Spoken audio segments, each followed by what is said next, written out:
자, 오늘 일사 말씀 고린도 후서 10장에서부터 13장까지 해서 오늘 고린도 후서가 마무리가 됩니다.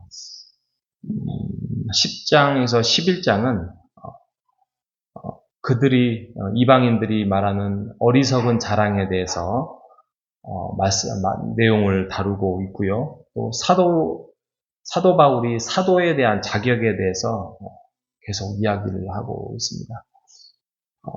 그들은 그동안의 어떤 율법, 그다음에 어떤 스펙 이런 것들을 자랑하고 하나님 앞에 인정받으려고 하는 반면에 사도 바울은 이제 사울에서 바울로 바뀌면서 본인이 나에게도 자랑할 게 있다 하면서 그 자랑을 고난의 리스트를 표현을 하고 있습니다. 참 독특한 내용이 있습니다. 11장 같은 경우 11장 22절에서부터 27장까지에 보면은 이렇게 말합니다. 나도 히브리인이다. 나도 이스라엘이다. 나도 아브라함의 후손이다. 근데 나는 그것으로 자랑하지 않고 나는 그리스도의 일꾼으로 매도 맞고 죽을 뻔하고 또 유대인들에게 40에서 하나 감한 매를 5번이나 맞고 또 돌로 맞고 또 파선하고 또 어떤 강의 위험이나 강도의 위험이나 동족의 위험이나 이방인의 위험이나 나는 잠도 잘 자지 못하고 목마르고 여러 굶고 이렇게 춥고 헐벗었다. 이것을 자랑한다라고 이야기를 합니다. 이 약함을 자랑한다고 말씀을 합니다. 이게 본인이 복음을 위하여서 당한 고난이다, 자격이다라고 말씀을 하고 있습니다. 세상적으로 말하면 이게 무슨 자격이 돼요. 근데 하나님의 나라에서는 또 하나님의 안목에서는 이게 자랑이 됩니다. 저는 전에 그 개척 준비한다고 이렇게 하려고 한 2년 정도 하면서 이 말씀이 마음에 들어왔어요. 들어와가지고 그래 하나님께서 대형교회 목사님, 대형교회 성도들에게 너 대형교회 세우느라 고생했다. 이렇게 말씀을 할 것 같지 않더라고요. 그 어떤 교회든 어떤 교회에서 충성하든 하나님 앞에서 온전하게 충성하며 얼마나 하나님 앞에 온전한 모습으로 서느냐 이것을 하나님이 인정해 주지 큰 교회 생겼다고 또 중간교회 생겼다고 이거를 하나님께서 말씀하지 않겠다라고 확신을 얻었습니다. 그래서 우리가 복음을 위하여서 우리가 교회를 위하여서 그것을 세워나가는 교회든 개척교회든 또 우리처럼 우리는 대형교회인가요? 아무튼 하든 목장을 섬기든 그 모든 것들에 대해서 하나님 앞에서 복음 말씀 그대로 섬겨나가는 그것이 여러분에게 이력이 되기를 바랍니다. 오늘 이 자리에 있는 것조차도 또 목장 하나를 섬기는 것조차도 또 선교사 한 분을 섬기는 것조차도 그 모든 것들이 여러분들에게는 그냥 날마다 매주 반복되는 일이다 할지라도 그것은 그냥 스쳐 지나가는 것이 아니라 하나님 앞에서 예를 들면 이철민의 2026년도의 이력서에 하나님이 기억에 남을 것이고 나중에 하나님의 나라에 그것을 직구할 때가 있을 것입니다. 여러분 작은 거에 충성하고 또 마음으로 충성하고 언제나 하나님 앞에 온전하게 선한 동기로 교회를 하나님을 섬기는 여러분 되시기를 주님의 이름으로 축복합니다. 자, 12장에 가면 12장의 2절에 보면 재밌는 표현이 하나가 있습니다.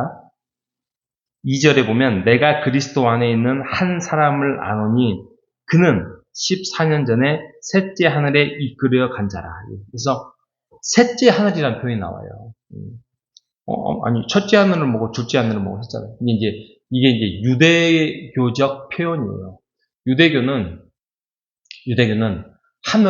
하나님은 멀리 높이 계신다고 생각을 해서, 어떤 때는 일곱 개의 계층으로 나누기도 하고요. 근데 여기는 이제 세 단계로 나누었어요. 그래서 우리가 흔히 말하는 하늘, 그러면은 딱 하늘을 봤을 때 뭐가 보여요?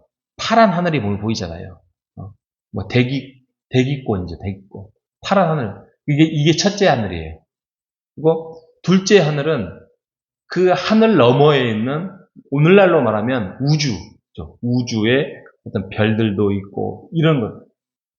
파란 하늘 너머에 있는, 우주 우주 공간을 둘째 하늘이라고 했어요. 그리고 셋째 하늘은 뭐냐면, 정말 더 멀리 있는 하나님이 계시는 처소. 그래서 영적인 세계로 이렇게, 하늘을 세 개로 나눠. 그러니까 하늘 그러면 하나님의, 성경에서 보통 하늘 그러면 셋째 하늘을 말하거든요. 그래서 하나님은 정말 광대하시고 위대하시다 보니까 멀리 계시는, 하지만 또 우리가 기도하면 들으시는, 그래서 하나님의 거룩과 하나님의 위엄을 표현하려고 셋째 하늘이라는 표현을 썼어요. 그래서 4절에 보면 그가 낙원으로 이끌려, 그래서 낙원이라고 했어요. 그때 신학적으로도 그 하나님의 나라를 두 개로 나눠요. 하나는 낙원, 하나는 하나님의 계시는 또 하나의 하나님의 나라. 이렇게 구분이 돼 있어요.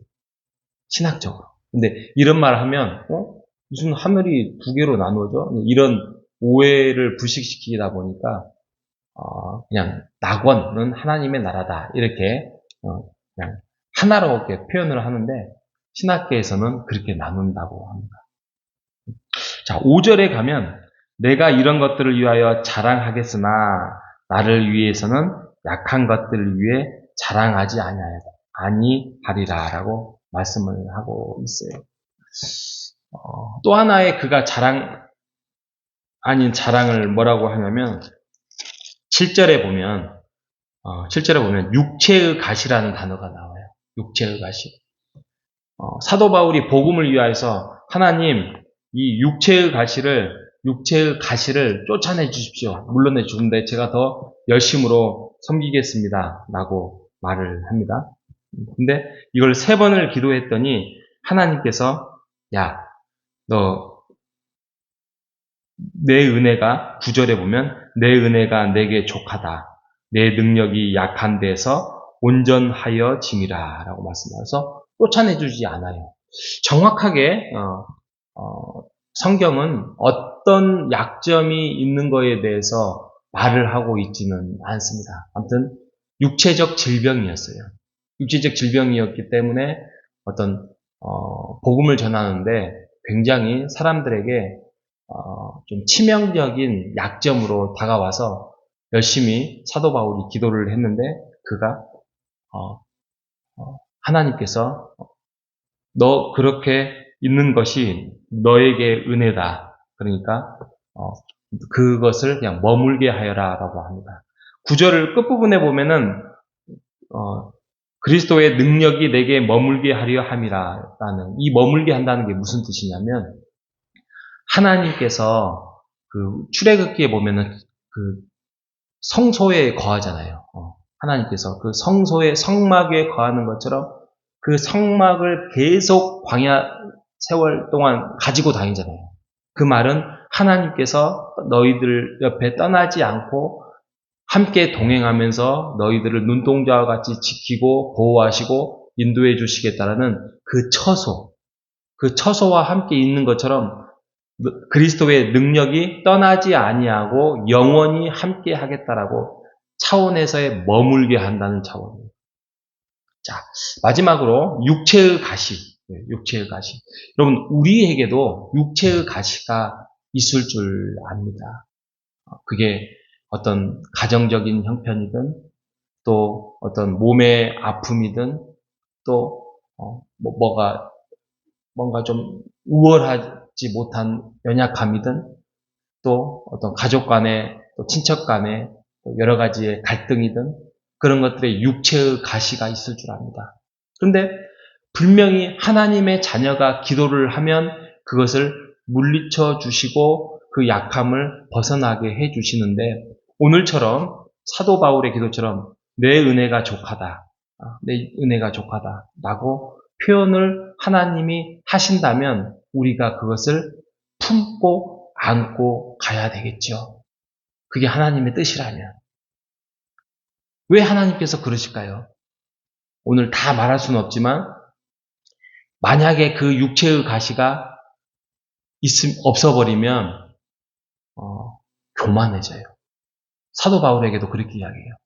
그 믿음 좋고 신앙 좋고 확 그냥 이제 하나님 앞에서 온전하게 서나가는 사도 바울조차도 교만하기 때문에 육체의 가시를 하나님께서 내버려 뒀어요. 그리고 그 육체의 가시가 있을 때 겸손해집니다. 겸손해져요. 겸손해질 때 겸손해질 최고의 장점은 본질적인 거에 집중할 수 있어요. 여기서 본질은 하나님을 향한 순수한 믿음과 신앙, 그리고 삶의 가치, 그리고 진정한 관계, 이런 것들이 본질적인 것이에요. 굉장히 신앙의 역설, 약할 때 강함이 된다는 말이 세상적으로는 아무리 이해할 수 없어요. 그런데 성경 안에, 하나님 안에 우리가 약해질 때에 진정으로 강해질 수 있다는 것을 오늘 이 본문은 말하고 있습니다. 여러분, 약한 부분이 있습니까? 하나님께 기도하십시오. 기도하는데 하나님께서 육체의 가시라고 내버려 두고 계십니까? 그렇다고 하면 그것을 아프고 힘들고 눈물이 난다 할지라도 그것을 품고 안고 더욱더 신앙의 본질 앞에서 우리의 교만을 내려놓을 수 있고 겸손해질 수 있는 육체의 가시라고 하나님께서 허락하신다면 그것을 하나님 은혜 가운데서 품고 가시는 주의 자녀 되시기를 주님의 이름으로 축복합니다. 하나님 아버지 감사합니다. 오늘도 우리 안에 말씀으로 우리에게 찾아와 주시고 인도해 주셔서 세상의 화려함만이 강함만이 부러워했던 것들을 우리 마음속에서 몰아내게 하시고 하나님께서 내 은혜가 내게 족하다라는 주의 음성을 붙들게 하여 주시옵소서. 이번 얼마 남지 않는 한 주간도 나의 약함을 통하여서 역사하시는 하나님만을 온전히 신뢰하게 하시고 내 안에 예수 그리스도를 살아 계신 내 삶에 예수 그리스도의 살아계심을 당당히 확증하며 전진의 삶을 살아갈 수 있도록 인도하여 주시옵소서. 살아계신 예수님의 이름으로 기도합니다. 아멘.